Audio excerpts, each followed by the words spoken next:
Bismillahirrahmanirrahim. Assalamualaikum warahmatullahi wabarakatuh.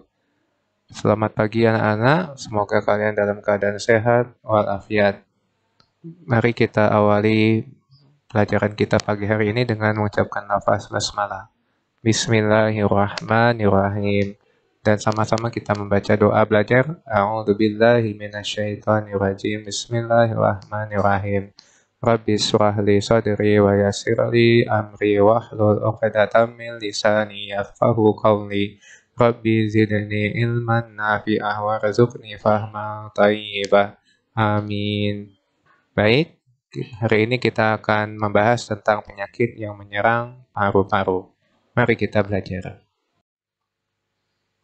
Baik, anak-anak, kita akan mulai pembelajaran hari ini.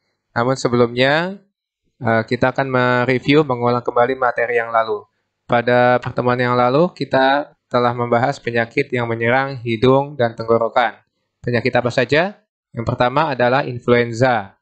Influenza ini disebabkan oleh virus. Sinusitis ini juga bisa disebabkan oleh bakteri maupun virus atau kuman-kuman lainnya. Kemudian infeksi saluran pernafasan akut atau ISPA, ini juga hampir sama dengan influenza, cuman ini menyerang lebih banyak saluran yang ada di pernafasan. Kemudian difteri ini disebabkan oleh bakteri, diantaranya, dan ciri yang paling dikenali adalah adanya lapisan berwarna abu-abu kecoklatan pada bagian amandel atau bagian pangkal tenggorokan bagian atas. Kemudian ada lagi penyakit anosmia. Anosmia ini adalah penyakit yang kehilangan penciuman, indera penciuman, ya. Dan yang terakhir adalah dinosmia, adalah penyakit di mana kita selalu mencium bau yang tidak sedap.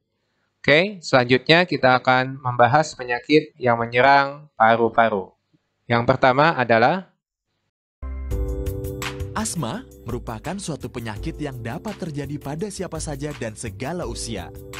Tapi, tahukah Anda apa pemicu dari penyakit asma?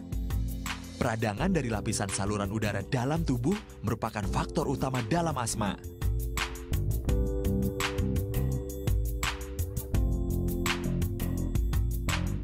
Tanda-tanda yang dapat diperhatikan, pernafasan yang berbunyi seperti orang bersiul dan merasakan sesak saat bernafas.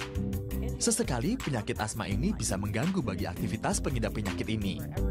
Asma juga merupakan suatu kondisi yang bisa menyebabkan kematian apabila penyakit ini diabaikan dan tidak ditangani dengan sesegera mungkin.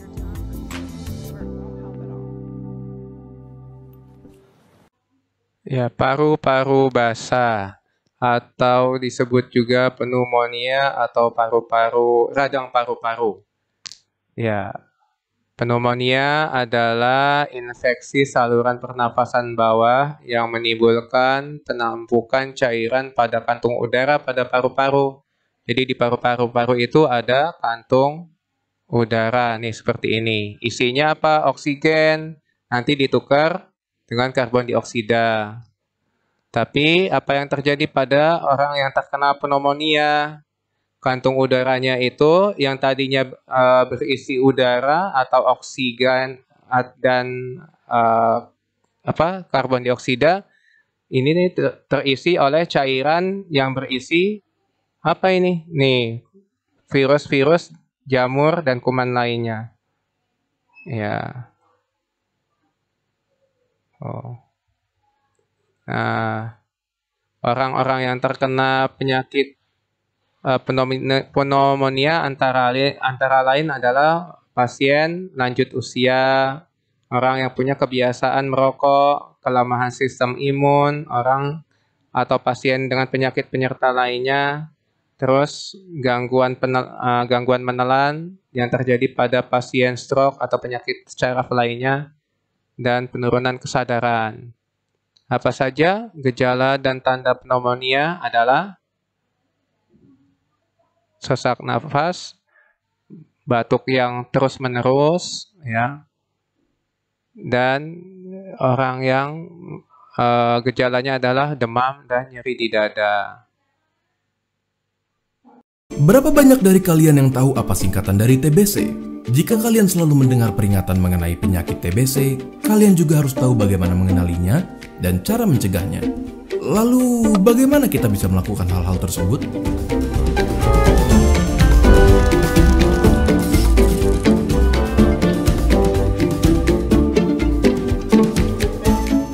TBC atau tuberkulosis adalah penyakit yang menyerang paru-paru. Penyakit ini menular dan mematikan disebabkan oleh infeksi bakteri yang bernama Mycobacterium tuberculosis. Tidak hanya paru-paru, TBC bahkan bisa menginfeksi kelenjar getah bening, usus, tulang, bahkan selaput otak. Kuman TBC menyebar ketika seseorang dengan penyakit TBC paru aktif, batuk, ataupun bersin. Percikan dahak dan liur yang terbawa udara adalah media penularannya, dan kuman TB mampu bertahan di ruangan yang lembab dan kurang sinar matahari. Tanda dan gejala umumnya berupa batuk lebih dari 2 minggu, batuk disertai darah, berkeringat di malam hari tanpa aktivitas, demam lebih dari 38 derajat Celcius, dan penurunan berat badan secara drastis. Lalu, siapa saja yang beresiko tertular TBC? Lebih banyak dari yang kita kira. Mereka yang kontak erat dengan penderita TBC, para perokok, mereka yang tinggal di lingkungan yang padat dan lembab, penderita HIV dan AIDS, peminum alkohol, bahkan para usia lanjut dan penderita diabetes mempunyai risiko tertular TBC. Lalu, apakah TBC bisa disembuhkan? Tentu saja bisa, dengan meminum obat anti-tuberkulosis hingga dinyatakan sembuh yang biasanya memakan waktu 6 bulan. Namun, daripada memikirkan tentang melewati proses penyembuhan TBC, ada baiknya kalian fokus mencegahnya terlebih dahulu jika belum tertular. Kalian dapat mencegah penularan tuberkulosis dengan melakukan imunisasi BCG pada bayi, memastikan udara segar dan sinar matahari masuk ke dalam ruangan yang kalian tempati, menutup mulut menggunakan sapu tangan, tisu, masker, maupun lengan di saat hendak batuk dan bersin, ataupun dengan menjaga kebersihan rumah dan lingkungan di sekitarnya. Bahkan, makan cukup asupan bergizi demi ketahanan tubuh dan tidak meludah sembarangan pun dapat membantu kalian mencegah penularan. Pada KLB TBC atau kejadian luar biasa TBC, akan muncul pengumuman KLB oleh pemerintah dan dianjurkan untuk mengikuti petunjuk pemerintah melalui TV, radio, dan media lainnya. Jika kalian menemukan orang dengan tanda dan gejala TBC, ada baiknya kalian merujuk mereka ke fasilitas kesehatan. Bagaimana menurut kalian? Apakah informasi ini berguna? Bagikan ke teman kalian agar mereka dapat mengetahuinya juga, dan jangan lupa subscribe untuk mendukung keberlangsungan channel ini. Jika ada pertanyaan, kalian bisa tulis di kolom komentar di bawah untuk kami jawab. Video ini merupakan kerjasama antara Palang Merah Indonesia dengan Neuron dalam menyediakan informasi yang dapat berguna bagi kalian semua. Terima kasih dan sampai ketemu di video berikutnya.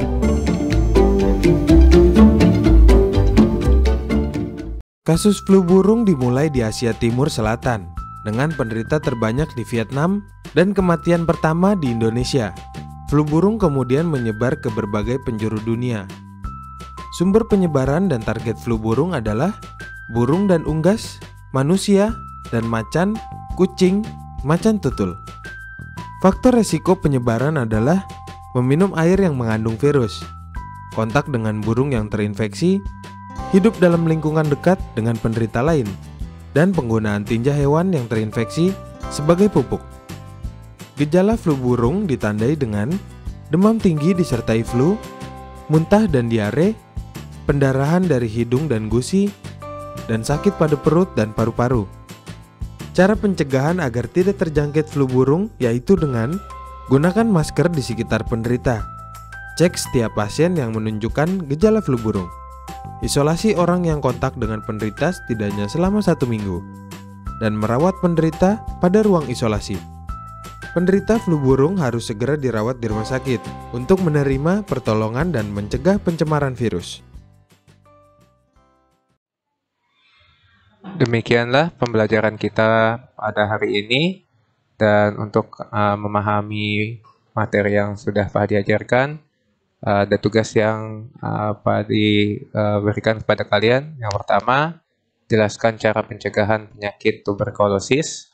Kemudian yang kedua, jelaskan cara pencegahan penyakit yang menyerang hidung dan tenggorokan. Dan yang ketiga, kerjakan latihan di buku tematik 5B halaman 117. Seperti yang ada pada gambar di bawah ini.